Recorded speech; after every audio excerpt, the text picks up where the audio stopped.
Good evening and welcome to the broadcast of the Enid City Commission from the Council Chambers in the Administration Building on West Garriott.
Go ahead and call the meeting to order.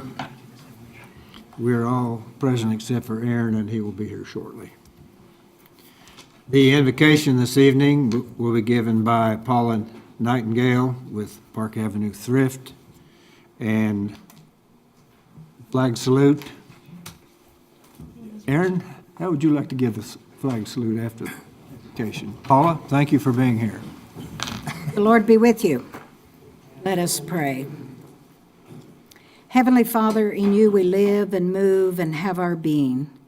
We humbly pray you so to guide and govern us by your Holy Spirit, that in all the cares and occupations of our life we may not forget you, but may remember that we are ever walking in your sight. Send down upon these who hold office in this city the spirit of wisdom, charity, and justice, that with steadfast purpose they may faithfully serve in their offices to promote the well-being of all people. Teach each of us to number our days that we may gain a heart of wisdom. These things we pray in the name of our Lord Jesus Christ, to whom with you and the Holy Spirit be honor and glory throughout all ages. Amen. Thank you. I pledge allegiance to the flag of the United States of America and to the republic for which it stands, one nation under God, indivisible, with liberty and justice for all.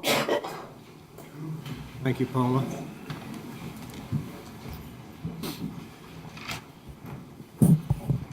Item 4, Consider approval of minutes of the April the 1st, 2015 Special Commission and the April 7, 2015 regular commission meetings. Motion to approve. Motion by Ron, Second. second by Ben.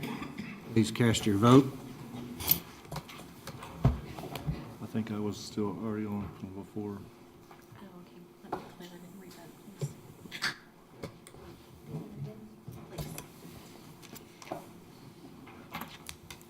Try again. Motion carries 7-0. Under item 5, awards, presentations, proclamations, and organizational business. Steve?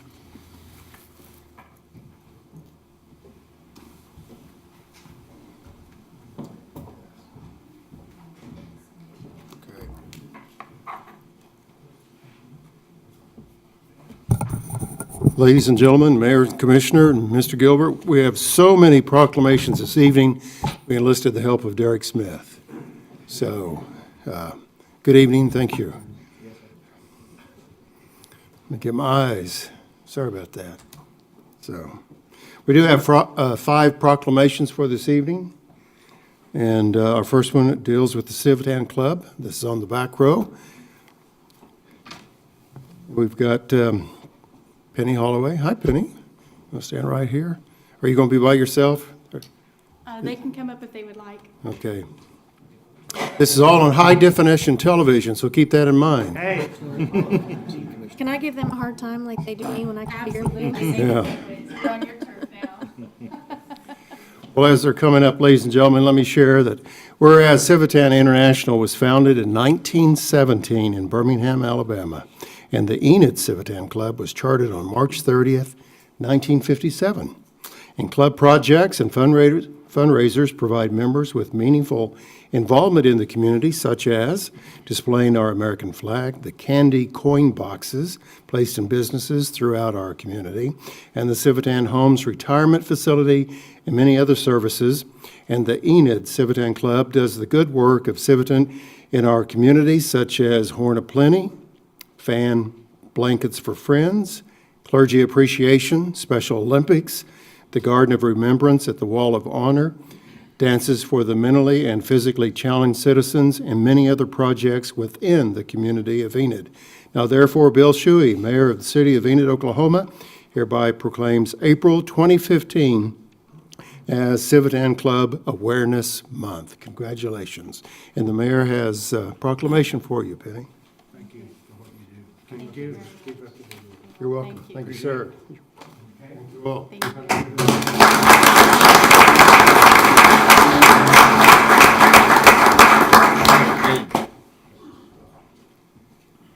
Our next group deals with Fair Housing Awareness Month, and that's Barry, is it Graddick? Is that correct? Okay, Barry, come on down. Is our CDSA Housing Coordinator, correct? Congratulations, Barry. Whereas April 11, 2015 marks the 47th anniversary of the passage of the U.S. Fair Housing Law, a national policy of fair housing without regard to race, color, creed, national origin, sex, and handicap, and encourages fair housing opportunities for all citizens, and the Community Development Support Association and the City of Enid continue to address discrimination in our community support programs, will inform the public about the right to equal housing opportunity, and will plan partnership efforts with other organizations to ensure every American's right to fair housing. Now therefore, Bill Shuey, Mayor of the City of Enid, Oklahoma, hereby proclaims April 2015 as Fair Housing Awareness Month. Congratulations, Barry.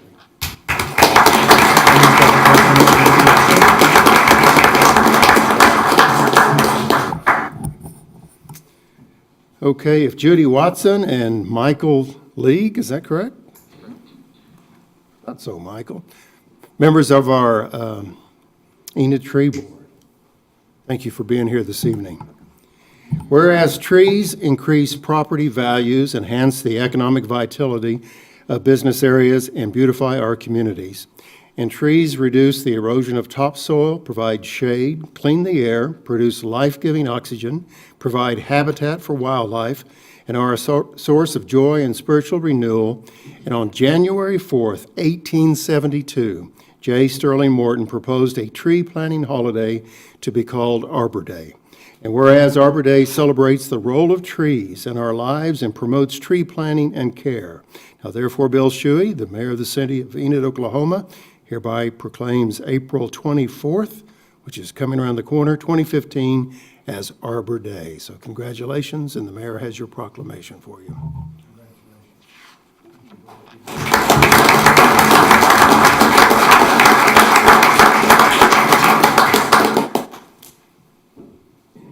We're on number 4, right? Okay. Mike, you're up next. Good to see you again. Thank you for being here. And I only saw you here last time here, not in court. That's right. Just for the record, I was not in court.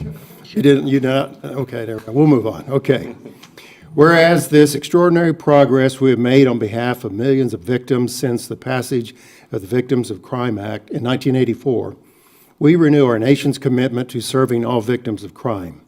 And National Crime Victims' Rights Week, April 6th through the 12th of 2015, provides an opportunity to extend that vision to every victim of crime in the United States and to help ensure their access to the help they deserve and the rights they are promised.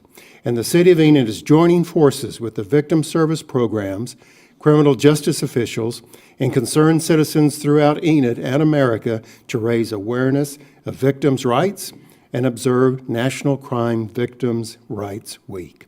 Now, therefore, be it resolved, Bill Shuey, the mayor of the City of Enid, hereby proclaims the week of April 6th through the 12th, 2015, to be National Crime Victims' Rights Week, and reaffirm Enid's commitment to respect and enforce victims' rights and address their needs during Crime Victims' Rights Week and throughout the year.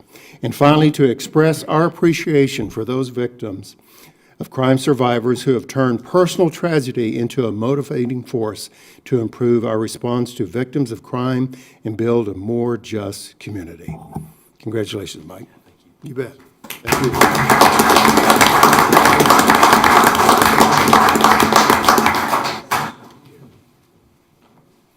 And our fifth, thank you for your patience, ladies and gentlemen, our fifth proclamation for this evening, Philip Whitaker. Philip, if you would come on down, please. And I've been excited about this proclamation because this is where I tell the mayor to go fly a kite. That's right. Not that I've ever wanted to, but I get to tell him, go fly a kite. So, yeah, I think I just did on television. Okay. Whereas kite flying is family-friendly, non-polluting, healthy, educational, outdoor-oriented, and fun, kite flying and kite flyers, from Benjamin Franklin to Charlie Brown, are a constructive part of our American culture. Kites have made a significant contribution to the arts, the sciences, mathematics, cultural awareness, and also history. The American Kite Flyers Association and the Kite Trade Association International have designated April to be the National Kite Month and are promoting kite festivals and workshops across the entire country. Whereas be it further resolved that the City of Enid encourages everyone to participate in the joy and excitement of kite flying and urge all the citizens, including the mayor, to go fly a kite, all right? Now, therefore, Bill Shuey, the mayor of the City of Enid, Oklahoma, proclaims April 2015 as National Kite Month. Philip, congratulations.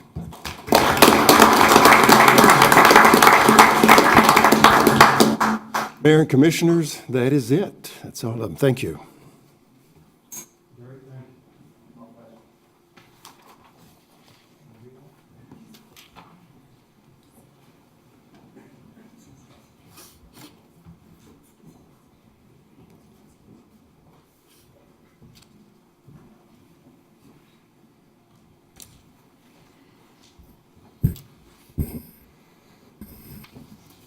Under item 6, hearings, item 6.1, conduct a public hearing on an ordinance amending the Enid Municipal Code 2014, Title 11, entitled Zoning, Chapter 10, entitled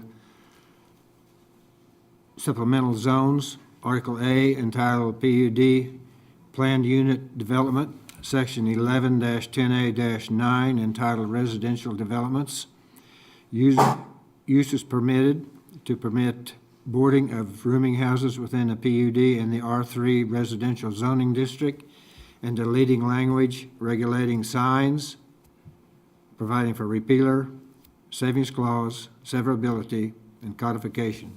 Chris? Thank you, Mayor, City Commissioners, City Management. Forgotten Ministries would like to address a need that's in our community where newly released inmates from the Department of Corrections needs help with their housing needs. They are located across the street from New View Apartments near South Leon and Mitchell. Their property is Zone C3 that they would like to provide some crew bunk-style housing where there would be up to 12 persons in each unit, similar to what we see in the oil field play. We presented that to you in the first study session in March, and based on that, you asked staff to move forward with preparing an ordinance change to accommodate the program that Forgotten Ministries wishes to implement in Enid. We need to do two things in order to accomplish that. One is to approve the change in the PUD, and then two, to actually approve the PUD. The language in this slide, I know that's a kind of not a very pretty slide, but the essence is if you change your PUD ordinance to allow boarding and rooming houses in an R3 PUD, then that allows Forgotten Ministry to come back to you in the very near future with exactly that proposal. They can't move forward with doing that unless we change the PUD ordinance to accommodate it. Once that's accomplished, then the next step, there's the site. This is New View Apartments. This is where Forgotten Ministries program facility is right now in the C1, and this is the site in yellow that they wish to do the housing in. They'll come back to you, and then the City Commission will be asked to approve the PUD. So tonight's one step. They'll be back in front of you to have their PUD statement and plan approved by you. Similar process to what we did with Stonebridge Apartments. They'll go back to the Planning Commission for their preliminary site plan, and then they'll come back to you for their final site plan approval, and then we'll issue the building permit. Are there any questions? Time frame for all this to occur, Chris? It's about a 2-month process.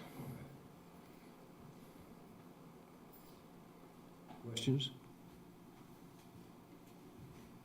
Thank you. Under item 8, administration. Seven, Mayor. We skipped 7. Yeah.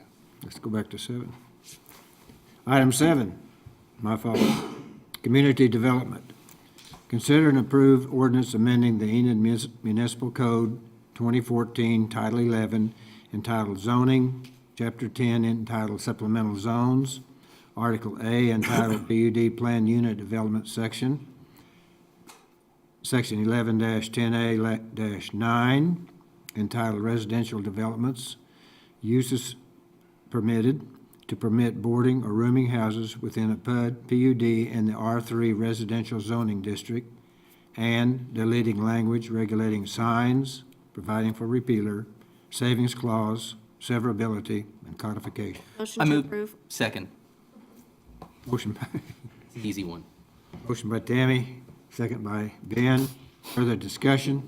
Please cast your vote. Motion carries 7-0. We're going to 8. Administration, item 8.1, a resolution adopting the 2015 Annual Action Plan and Budget for the Community Development Program for July 2015 through June 2016 program year, and authorizing the mayor to submit the plan to the Department of Housing and Urban Development. Stephanie? Mayor, Commissioners, City Manager. I'm here this evening to ask for your approval on the 2015 Annual Action Plan with any changes that you guys recommend in the plan. Stephanie, before we get started, would you explain to the council what the program originally was meant to do for our startup programs, and just kind of maybe give a little detail of everything that the money is supposed to be used for? CDBG was a consolidation of 8 different programs back in 1974, and it consolidated some programs that were public services, some that were community development, and some that were like urban renewal. It's to benefit low and moderate income people, and it could be clientele-based, where you have to show your income verification, or it could be area benefit, which would be a low-income census tract of Enid. There are stipulations. There's a 20% cap on administration, and there is a 15% cap on public services. Okay, but when part of it, it's not supposed to be used for operational, more for starting up new programs, or? It's to start new programs, service programs. It's not, you can have the same program, but it has to be improved each year if you're going to use the program funding. All those on the list approved? Yes, everything on the list does qualify. We have three people, I'm sorry, any other questions, comments? We have three people signed up to discuss the item. First one, thank you. First one is Yvonne Lewis Odom. Did I pronounce that right? Yes, sir, you did. Good evening. My name is Yvonne Lewis Odom, and I reside at 4415 Sand Hill Drive here in Enid. I've lived in Enid for about 19 years after being assigned here by the Air Force, and as I previously stated in my letter to all of you, I had no intentions of staying, believe me.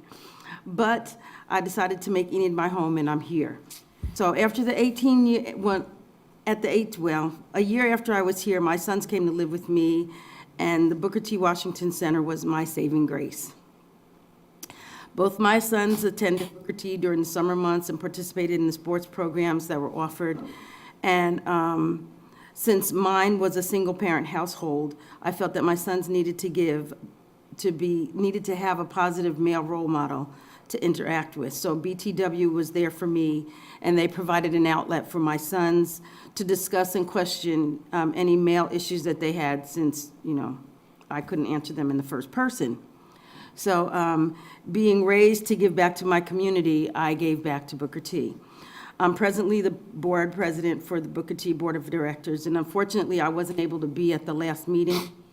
But I was able to see a significant amount of the last meeting on the public access television channels. And I wrote my statements and concerns down because I had a commander who once told me to speak the facts and not the emotion. So I'm going to read it from here so I don't have any emotion, or I'll try to reduce the emotion that I have.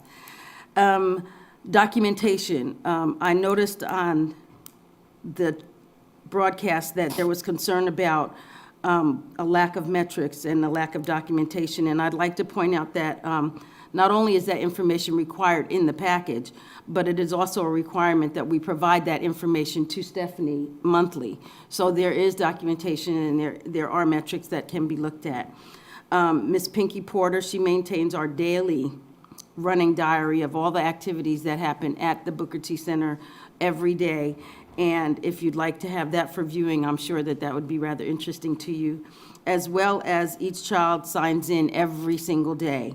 We maintain all the sign-in sheets, and those that use the facility after outside the hours, they also sign in as well. So those sign-in sheets are there. As far as funding requests go, the 11-12 year, we requested facility improvements and some service funding because we implemented a young man's mentoring program that year. So we did that. 12-13, we asked for the public service for the after-school program and the summer program because we were enlarging that.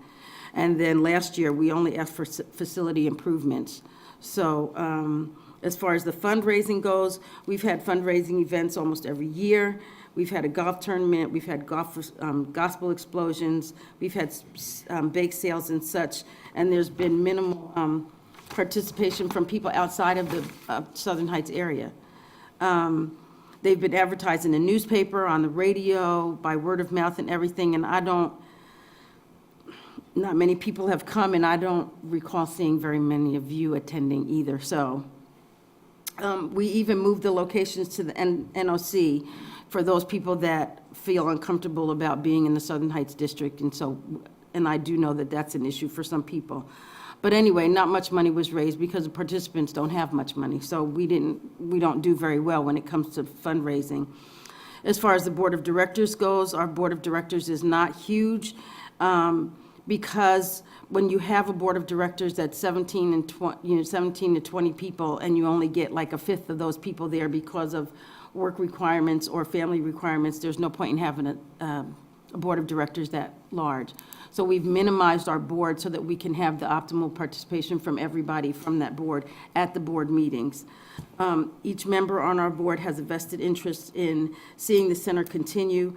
It's been insinuated, not by this commission, but by others, that everyone on our board is related to each other. My response to that is yes, because we're all children of God, so yes, we are all related in that sense. Finally, in the military, when we do appraisals and EPRs and awards and et cetera, we use bullet statements. And those bullet statements are formatted, that includes action, impact and results. So I'm going to do it that way. As far as action goes, we provide a safe and secure adult supervised environment for children of parents who are unable to be at home when their children are released from school during the school year and who are unable to afford the going rate for childcare. We provide these services during the summer as well, providing outside experiences that children would not be able to do on their own or under the tutelage of their parents. The impact is the children are safe and they're off the streets. They are supervised and the parent or guardian is able to be comfortable knowing that their child is well taken care of. Parents have the ability to call on us at any time to assist them in whatever way we can with raising their child, whether that means going to the school and communicating to the teachers and the administration there, or if it's just on their behalf to sit down and talk to their child and help them communicate with them.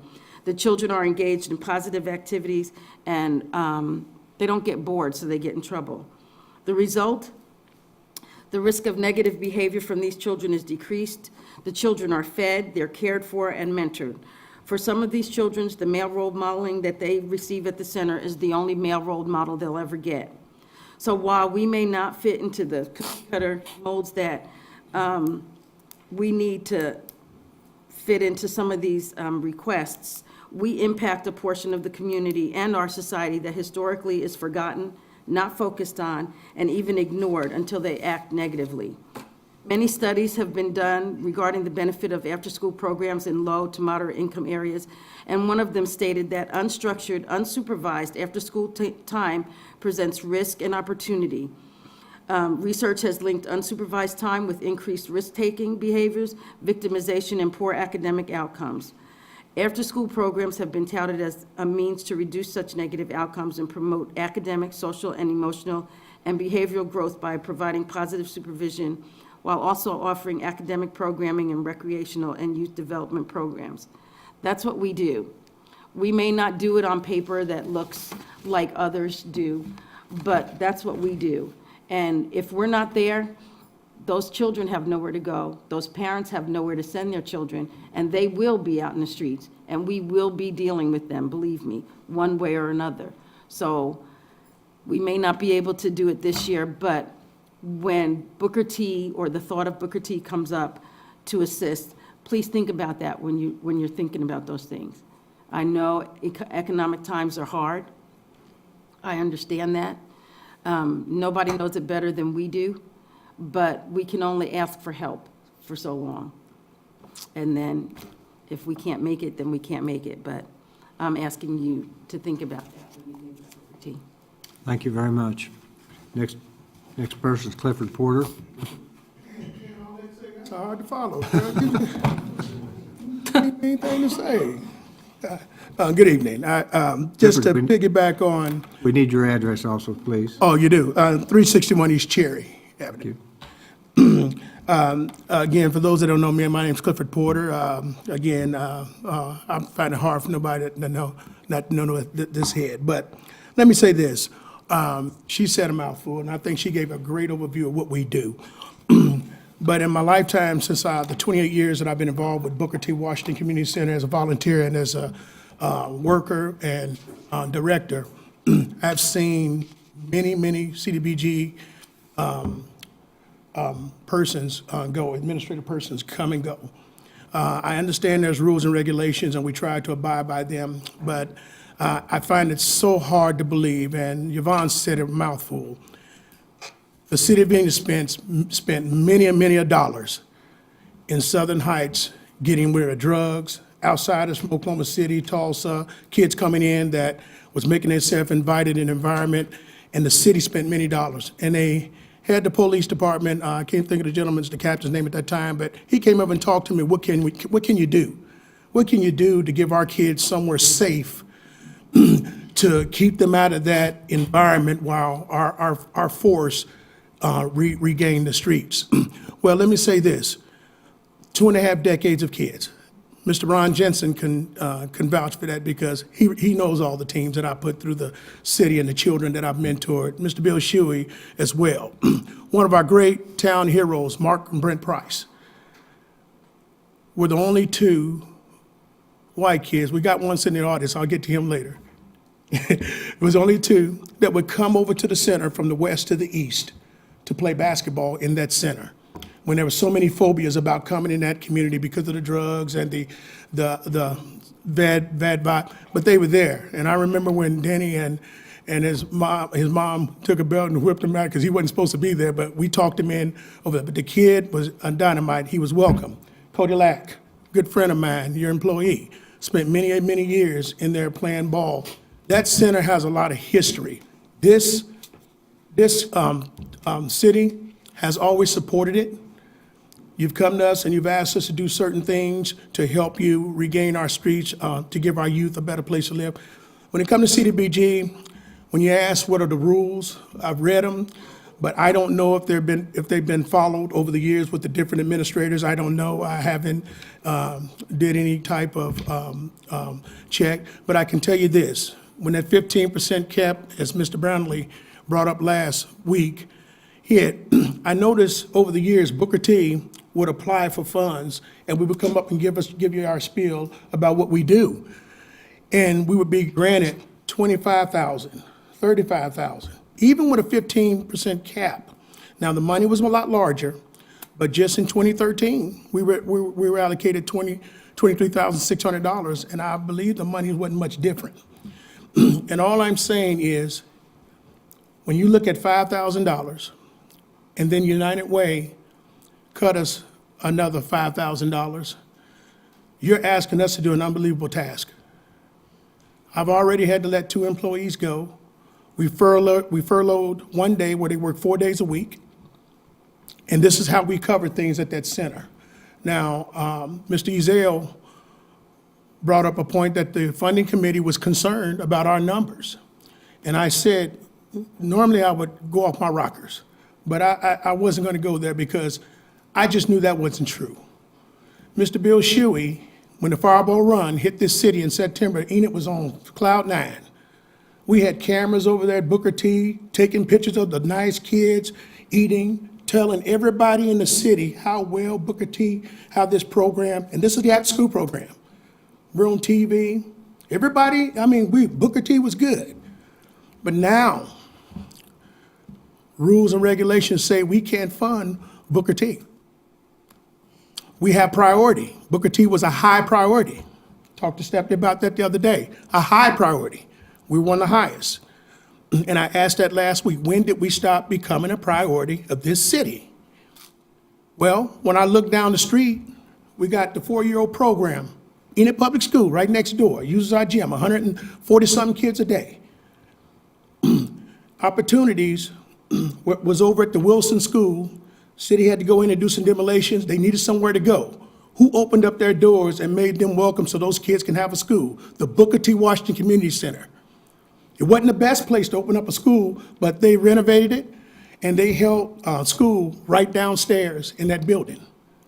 And now today, we're asking that our after-school program be funded, and the city said, well, I'm sorry, the rules say we can only give you 15%, and that's $5,000. Well, This is what I say to that. I understand your task is very hard, and I don't want to throw stones, but this is what I ask that the city do from this point on. Because this cut is going to hurt us. It's going to be hard to recover, but I did some adding to our board, some folks that can get out there and do some extra fundraisers for us. But I will tell you this, there's going to be a lot of kids. We had 3 kids that tried to commit suicide that gets counseling that comes to our center. That's what that building provides in this town. I said it Tuesday. I represent people, not a building, not a playground, not a basketball court, not a street. We represent real people. People make this town, not an object. And and again, I know your job is hard, but until we gain sight of that, that center has to be there. And to me, the city owes that center and this community to continue to back it, because we are a small entity. We're not CDSA. We're not the YMCA. We're not Leonardo's. So I'm asking you to look at those things, and when you make your decisions, and one of the things I'm asking the mayor and the city manager and the CDBG administrator to do, at least for me as a citizen, I feel like that funding committee, and there's a lot of contradicting and a lot of issues there to where you got family members sitting on funding committees, commissions, and these people that are asking, they have a personal interest. These things draw a question, and to keep and regain purity in what we do for our community, because we are on TV telling these folks that we are for the city. We need to screen those folks that are serving on that committee and to assure that we are making the best choices with that money to help our community to continue to grow and prosper. Booker T only wants to be a part of this city in which I live all my life. I could have went to Texas, anywhere else, and worked in that community. I chose Enid. This is where I'm from. Anybody that knows Cliff, he's never did drugs or alcohol. He's against it. He's against any brother that walks in his building with his pants below his waist side. I'm speaking from my heart. These cuts are going to be damaging. So I asked you to make your decision wisely and think about the things you heard here today, and go with your heart, because we all have to live with the things that we choose to do. And God bless you. Mr. Porter, I might say, when Yes. You have an opportunity to take another bite at this apple at some point, in that Booker T has received funding in the past from 2 streams from the city of Enid, one via CDBG and secondarily from local program funding. Yes. Which has there's a lot more discretion from how the local program funding is allocated. There's not a set of criteria set by the federal funding stream. That's 4 commissioners think it meets the minimum set of requirements to legally comply and provide a service. So let me just encourage you, if things don't go well for you tonight, I can't vote one way or another due to my conflict of interest with, as you mentioned, my family running, my mother running CDSA. I won't be voting for CDBG funding, but let me encourage you, because of how important you are to our community, to make sure if things don't go well tonight, you have another opportunity in just a few weeks to take another stab at it. So, thank you. Anybody else? I'd like to clarify, Clifford, you mentioned the 15%. Yes, sir. 15% is about $60,000. It's not $5,000. So your allocation isn't 15% of what could be applied as a service, but that $60,000 includes all services among the groups that applied for funding. So I just wanted to clarify that, and I'm sorry. But out of all due respect, and I don't mean to interrupt you, we keep saying priority. And I want to just bring to this panel's attention, I don't honestly think we look at priority, because we're gonna give money to Don Haskins Park, we're gonna give money to a playground, and right down the street from BTW, where kids have to go back and forth to Government Springs Park or to the local barbershop, there's a washed out road right there in that identified area. But it wasn't a priority to fix that road. Now, the city knows about this because they put up banners. That road's been like that for 4 years. I just want to say, we talk about priority and where these monies should go. So I'm not only just talking about Booker T, the sandbox right down the street in the same, they get nothing. So I'm just saying priority. Priority is the magic word here. So, Anyone else? Well, I just would like to say, my role, during my role as a commissioner, I've done a lot of research on after-school programs, and it was something that became very important to me a few years ago. We went to our National League of Cities, and I got to visit with one of the gurus in the country about after-school programs. And after I came back from that meeting, I reached out to a lot of different people in the community, and frankly, the only really group in our community that has an after-school program and sees the importance in it is Booker T. Washington. I reached out to the school system. I reached out to every entity I could think of that would be valuable in instituting an after-school program, and we can get no traction. This is the only group in the community that provides this service. And so I just want to commend you for that, regardless of how this goes. I'm very supportive of what you guys do, and I just want you to know that. and thank you. I appreciate all the time that everybody put in on this. And if I seem emotional, I am about that program in our city. But thank you for your time. Thank you. We have a third person, Maria Eves. Did I pronounce that right? Just need your name and your address, please. My name is Maria Eves. I live at 2613 East Pine, Enid, Oklahoma. I am a lifelong resident of Enid, Oklahoma, born and raised here, and my children have been lifelong residents. I have 2 boys who currently attend Booker T. Washington after-school program at this time. I have 2 older high school children who also attended it all throughout their elementary years and some parts, I believe, of their junior high school years. I believe I sent everyone on the board an email. I hope all of you got that because I do not want to be too redundant. Before I forget, some of the things, just making notes over the last couple meetings that stood out to me was we keep hearing the same thing about this money was originally used for a startup, or I'm not sure what kind of operating definition we're working with startup, but as I look at the list, these are all well-established entities in the community. I don't think anybody on there is a startup. So that just being said, I just wanted, to kind of voice that. The other thing was I heard a kind of reoccurring theme last week about we don't have to give you this money, but we do. I'm not even sure why that's a point, because the fact is the money is there. This is what the city has chose to do with it. So there are people, that are going to come and buy for that money every year for what's important to them. What's important to me is having a place for my children to go to while I'm at work. One of the places I found that is safe, the only place that I can afford, is Booker T. Washington. This is my son Armand. He has no father at home. He has an older brother, but teenagers don't want to pay a whole lot of time to younger siblings. So the authority figure and male figure he looks up to is Mr. Porter. Mr. Porter is the person teaching my son right from wrong as a male role model, and I do appreciate that from him. He takes the extra time out of his day to help me. Basically, he's helping me rear my children.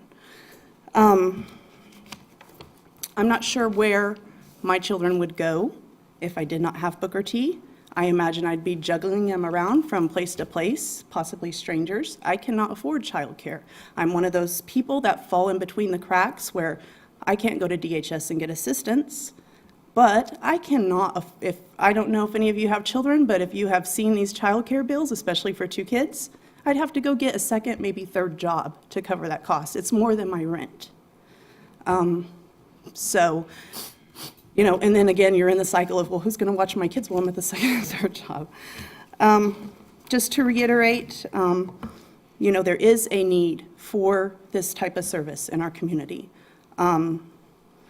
Just quoting from CDSA, who their website shows the statistics in our community about the lack of childcare. Even if a person can afford childcare in this community, the spaces are limited. There's just not enough to go around.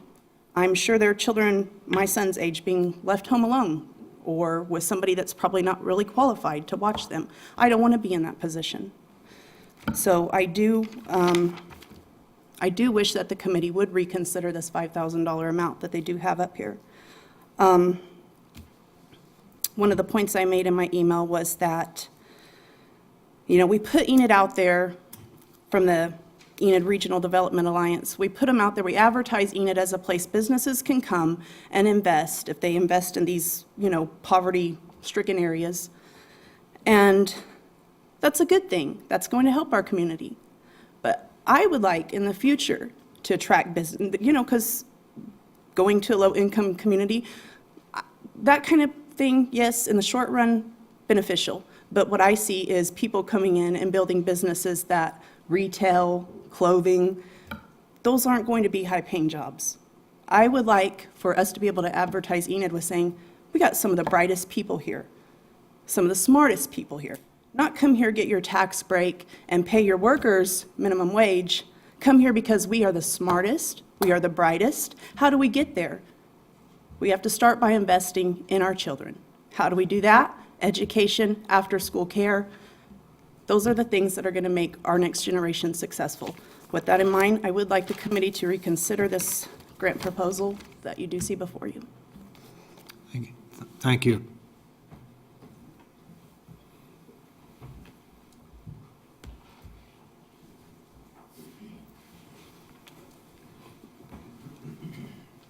Could I clarify something about the public service cap and the startup?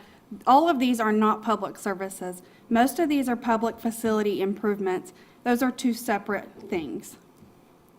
So the cap goes to the public services, not 99% of those that are public facility improvements. And secondly, I would like to also add that I would give up administrative costs to give to another entity that needs to be funded.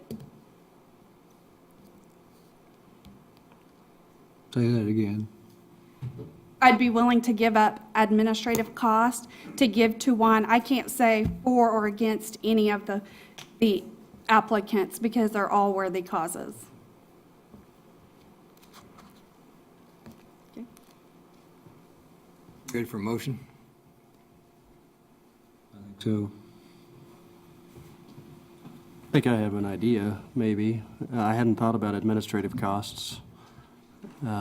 See what you guys think. I'm personally in favor of Xing Taft, code enforcement, and EPTA, and applying all of that to Booker T. That's an additional 22.5. That'd take him to 27.5. I'm glad to put that on the table as a motion. I don't know if anybody would second it. Again, code enforcement's 0, Commissioner. I'm sorry, I looked at the wrong line then. I have code enforcement of 5,000 here. On an old sheet? No, code enforcement getting They're nothing. at 0. Oh. And I have an old sheet in front of me. So it'd be How much are you taking out of administration? I didn't think about administration yet. Are we thinking about taking all of it or half of it? No, not all of it. You can't take all of it because somebody has to administer it. I would like to see us take 20,000 out of administration.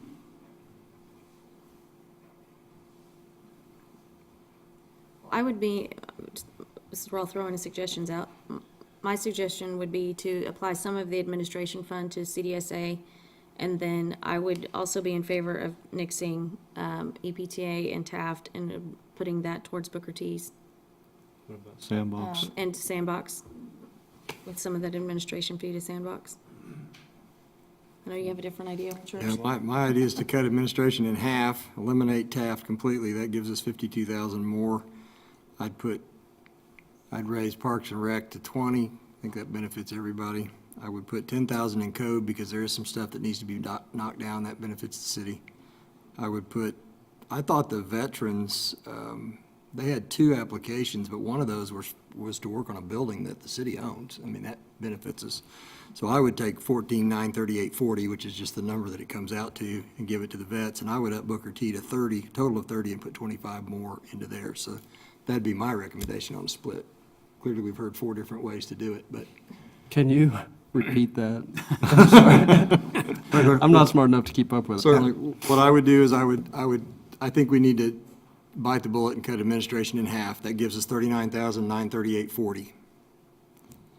I would eliminate Taft, which I think we've all agreed to. That gives us another $12,500. So that means we have $52,438.40 to split up somewhere. My recommendations are is that we add another $2,500 to Parks and Rec, which brings them up to $20,000 total. I would give Code 10, which is currently listed as 0. I would give the Northwest Oklahoma Disabled Vets $14,938.40. That's the odd number. And I would give Booker a total of 30 because there's 25,000 out of that 52 left. I have a question about the DAV deal. Is with the amount that they've requested being so much, is 14,000 going to benefit them much? I know they kind of spoke about that last week, and I don't remember what all he said. Is that going to be beneficial to them at all? I mean, is that going to help them? Yes, ma'am, it will, because when we go through this application process, I let everyone know to piece it out in their budget. That way, in case they get $5,000 or if They have a project that can go to. Right. I think he said there was a water issue at the front doors. that Because they I could don't want them solve. to just have this money and then it not be enough to cover something, and then they'd be like, I mean, yay, it's a good amount of money, but when your project is that big, is it really that helpful? That's my question. I've never had a project not be able to be Find a way to spend the completed. money, I'm sure. The gentleman who was here and spoke about that last week implied that their primary project was to improve 2 doors that are apparently not in very good shape. And I have been by that building. We spent a considerable amount of money on that building in our last budget for roof improvements. They'd had some water problems in there for a long time. So, you know, this, and previous commissions have spent a fortune in that building. If you've been in that building, inside it's really a very nice building. building. The city has spent a lot of money there through the years. I would be in favor of making the door improvements, but I think we can do that out of the existing budget. I don't see that we need to use any money out of this fund for that purpose. And that seemed to be the primary. There's some other improvements you could make. They probably need some painting and other outdoor and outside improvements to that building, but if I was going to make some changes, I would eliminate this particular project from the CDBG. Well, if everyone agreed with that, we can take that 14 and put it over on Booker too. Well, I would still- I'd like, Doc, if we could try to put some on Sandbox also. Yeah, Sandbox should have some money. They've got a worthwhile project So there. how much we have, 14 what? Gerald just referenced that the city can take care of demolition through other budgeted funds, so we could apply that 10,000 to Sandbox. And earlier, we talked about taking EPTA off. Yours doesn't include taking that off, does it?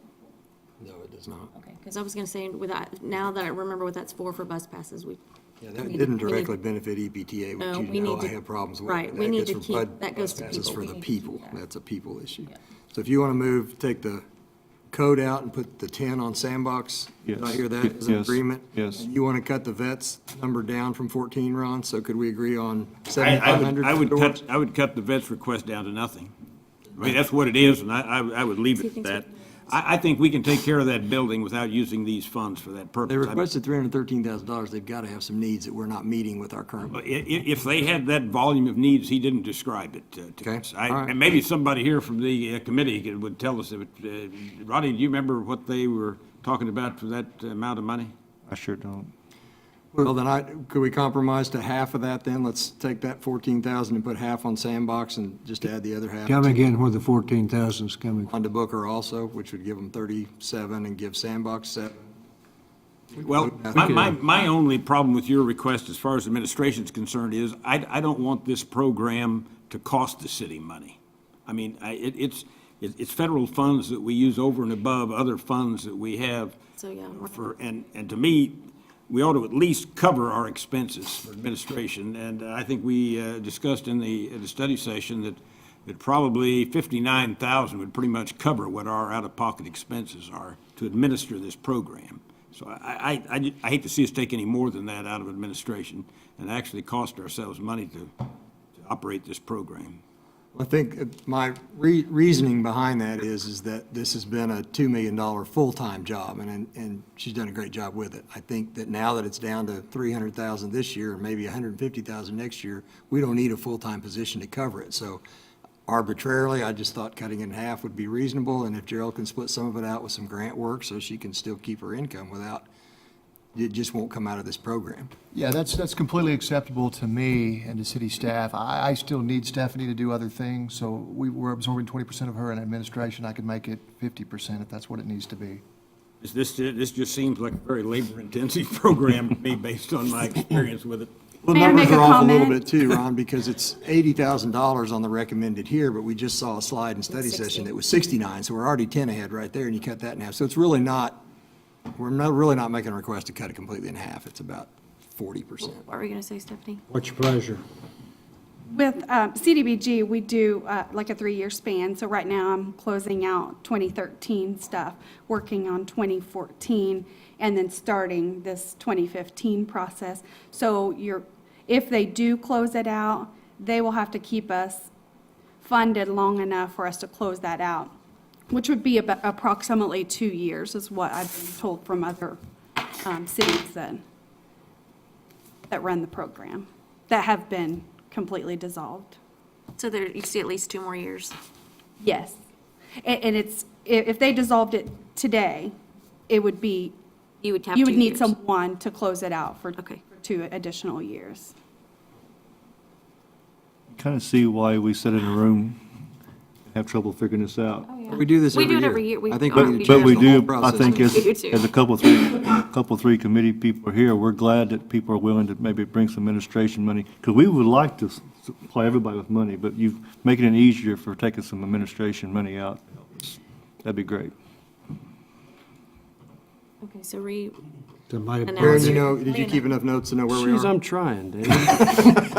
If you don't, I think I got it, but go Well, I ahead. think that we had talked, and I don't know if everyone's in favor, using the 10,000 that you suggested for demolition Sandbox. to sandbox. That would I'm almost fully fund that. Y'all agree with that? Okay. Everybody good with that? I'm going to be off here, but I'll read you what I have. 39,938 for administration, 75,000 for CDSA. That didn't change, right?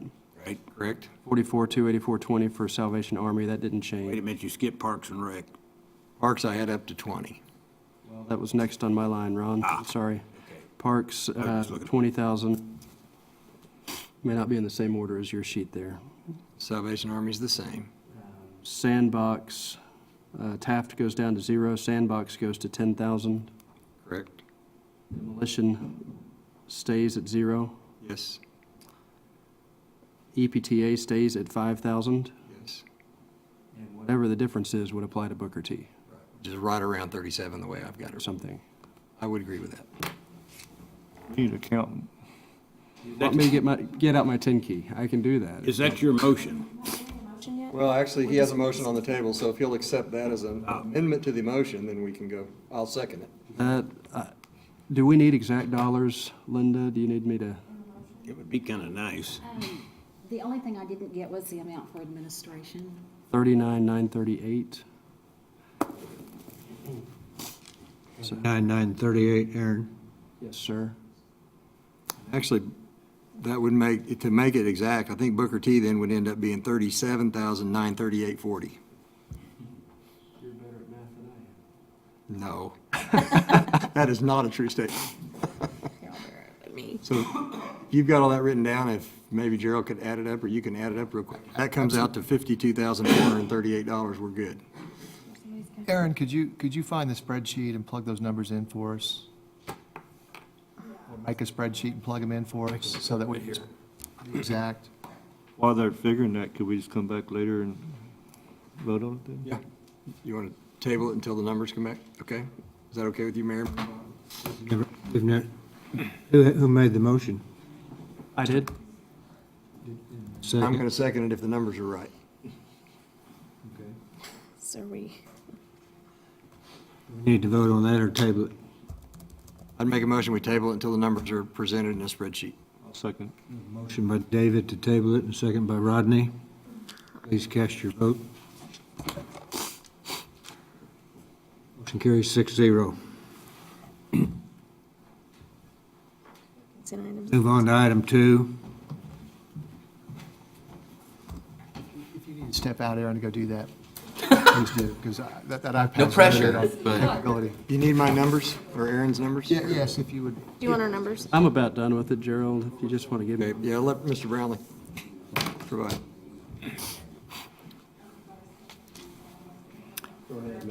Item 8.2, consider and approve an ordinance amending the Enid Municipal Code 2014 Section 2-6-6B-3, to include new and additional licenses, differentiate between initial and renewal fees where required by state law, to increase certain license fees to match state law and to decrease Low Point beer retailer sales.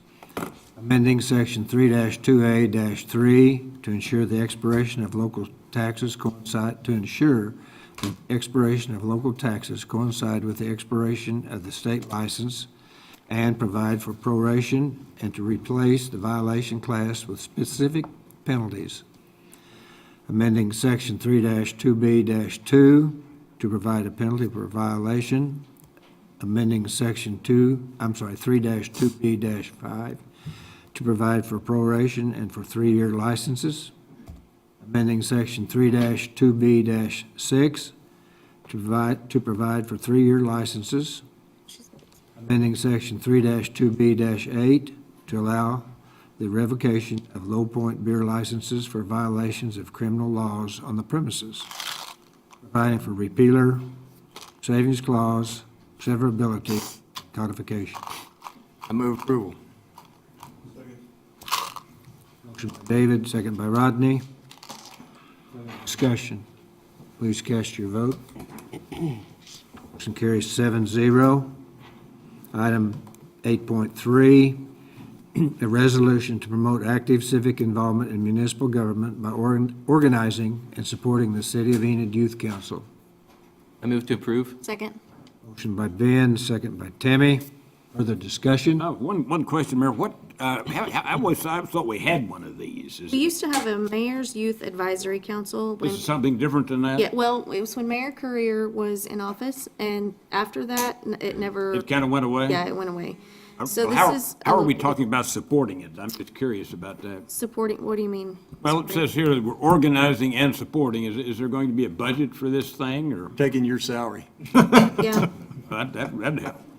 You can have mine too. I'm just curious. We haven't talked a lot about it yet. I thought we might talk about it when the budget comes up. I don't know that it's gonna require a large budget, but, Aaron and I have agreed to oversee it, and anybody else on the commission that wants to participate in that, definitely welcome. But we've taken on the responsibility of doing that. Basically, it's gonna operate a little bit like the Junior Main Street program, where they come up with different different suggestions and different ideas, and then they can share those with us, and we can kind of oversee that and get some insight from our younger kids and create some What's civically your idea responsible of people. not a large budget?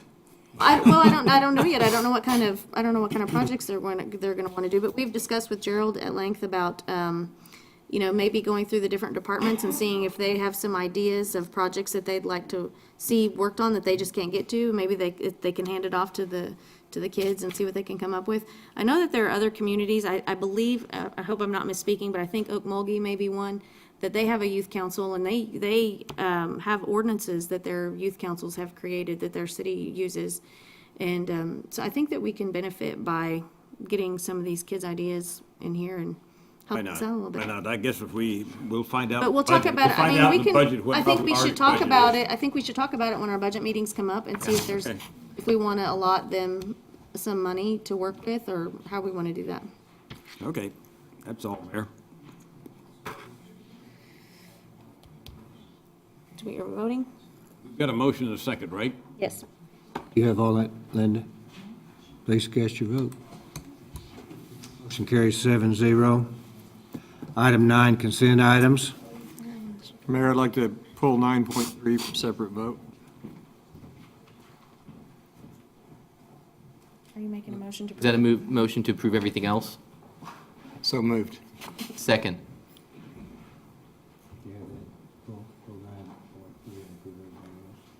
Further discussion? Please cast your vote. Carries 7-0. Now, item 9.3.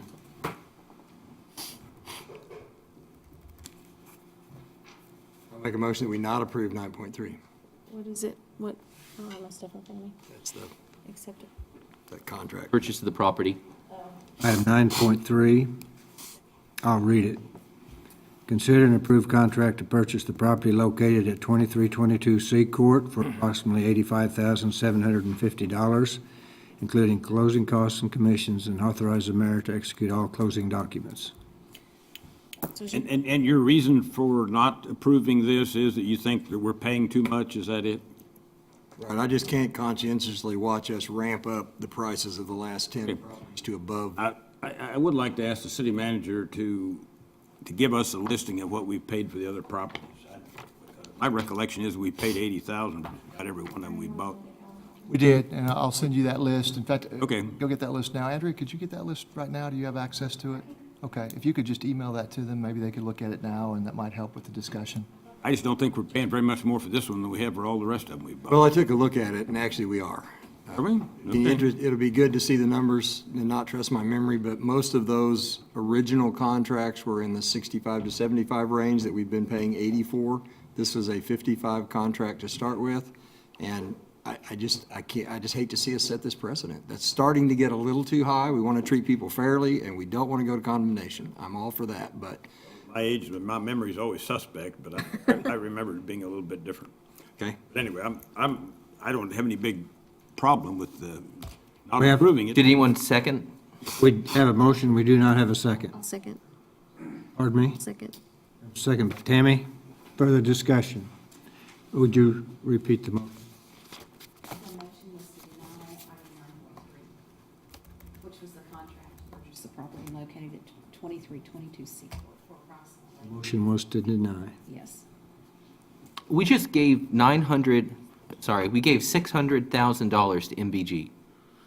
We gave, that we were not obligated to. This is somebody's house.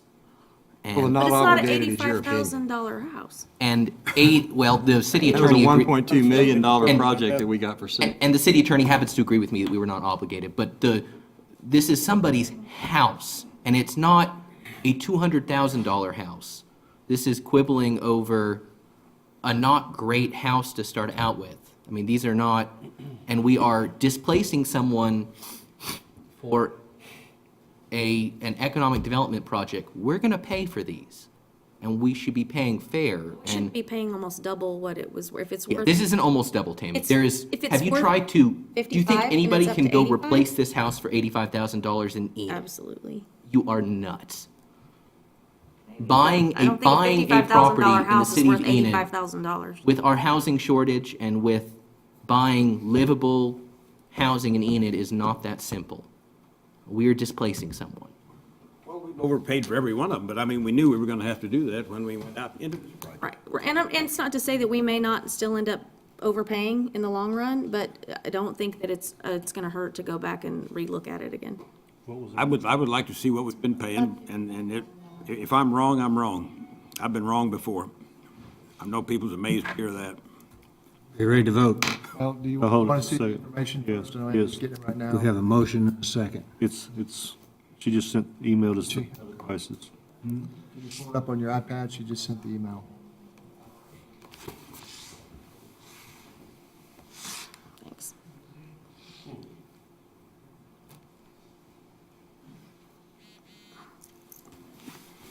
Am I small? Well, we really need the list of which ones we've closed to know for sure, to make an accurate answer to Commissioner Jansen's question, but Clear to the right. it didn't have the price. Would you like to table it until we get you that information? Well, I just say we vote on it. If I don't have the votes, then you go ahead and close the deal, but if we don't have the votes, then it goes back to the negotiation table. Yes. Yeah, we did get it. Thank you, Andrew. That's, I didn't hear what you said, Andrew. I just said I sent it. I wanted to make sure that you received it. some of the ones we've closed, Commissioner, to answer your question, you can look on here, the original offer was, say, $75,000 on the one right in the middle of the page that closed on 4/10, and we paid, you're right, about 85 for that. That's 10 over the real estate estimate of what those property was worth. Yeah. In this case, we're at 55 and 80, which to me is just, It's a big gap. it's just a big gap, and Well, we, like I say, whenever you buy property people don't want to sell, you have to pay a premium. That's just the way it works, as far as I'm concerned, so. Are you ready to vote? I sure don't want to waste the money, but is this really the ditch we want to die in? This is a pretty big project. No, they don't need to die. We're going to be holding up development, and This isn't the end of the deal, it just goes back to the negotiation table. I just, if this were brought to me as a contract, I'd say, no, we gotta talk some more. And that's all I'm saying here. I'm not against this person, I'm not against the deal. I just think we're giving the city manager, whoever's making the negotiations here, a little more direction in terms of what we consider to be our top limit, and I think that's just a little too high. It's just my opinion, and that's why I made the motion. If you all don't agree with me, we'll vote no. Time to We'll vote. go on down the road. Vote. Ready to vote? Please cast your vote.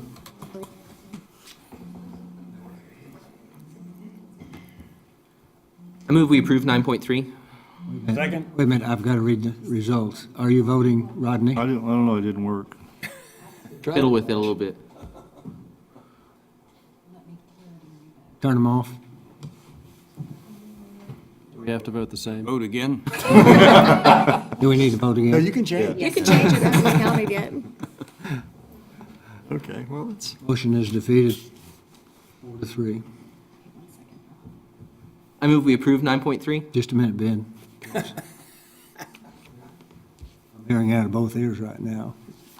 Are you ready? Okay, Linda was behind. Now I move we approve 9. Now we need 4 votes against it. And I'll second. Motion by Ben to approve 9.3. Do we have a second? Yes. Motion by Ron. Further discussion?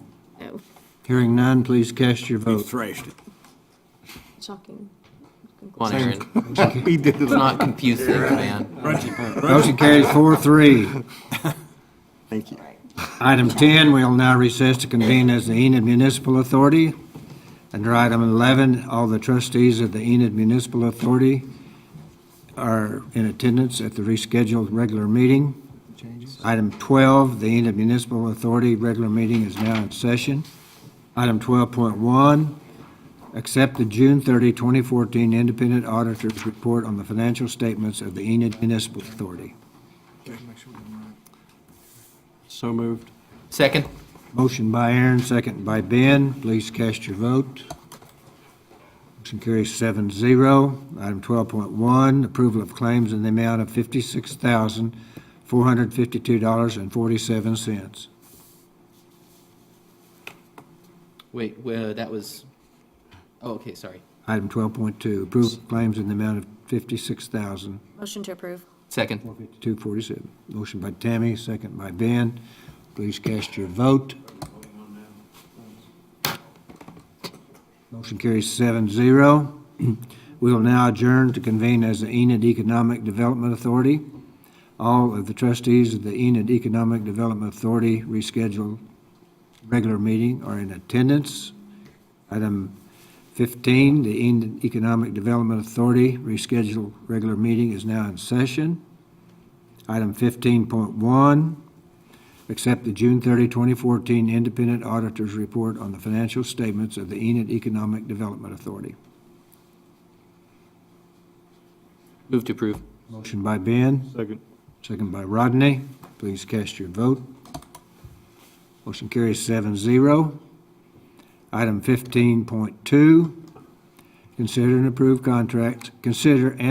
the contract to purchase the property located at 2322 C Court for approximately $85,750, including closing costs and commissions. Move to approve. Motion by Ben, Second? second by, was that you, Ron? Yep. Please cast your vote. Motion carries 4-3. Item 15.3, approval of claims in the amount of $150,000. Move to approve. Motion by Ben, Second. second by Aaron. Please cast your vote. Motion carries 7-0. We will now adjourn to reconvene as the Enid City Commission. I'd like to move that we remove from the table the CDBG discussion. I second it. What item is it? 8. We have a motion to reconvene and discuss item 8.1. Did you make the second? Rodney. I did. Rodney? Please cast your vote. Motion carries could actually vote on that. 6-0. Make a motion that we approve the allocations as on the revised numbers page that we have in front of us. A second. Motion by David. Do we need to read those amounts? Okay. We probably should, just for clarification. Everybody on TV can hear. Do you want to do it, or? All right, I'll read them. Who made the motion? Actually, Aaron made the original motion. Go ahead, Aaron. Go ahead. It's your motion. I guess it is at this point. Fine. Steal the stage. Mayor, I'll allow you to read the numbers.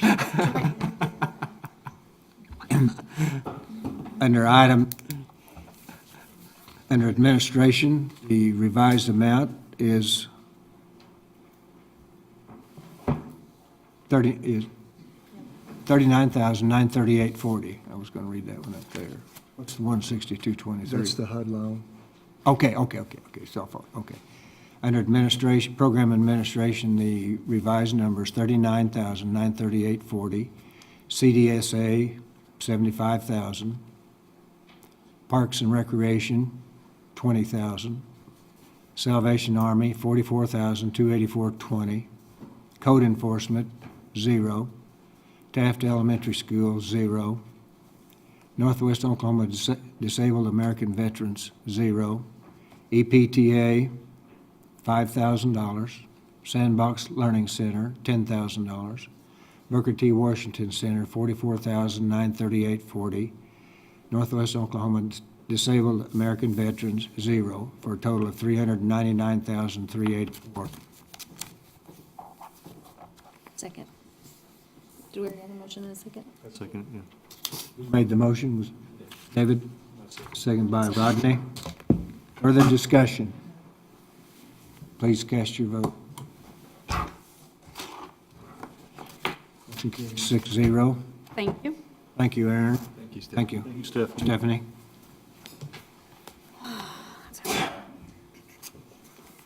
Number 17. I think we're all the way to number 17, public discussion. There are none. Motion to adjourn. So moved. Motion by Ben, Second. second by Rodney. Please cast your vote. Motion carries 6-1. We are adjourned.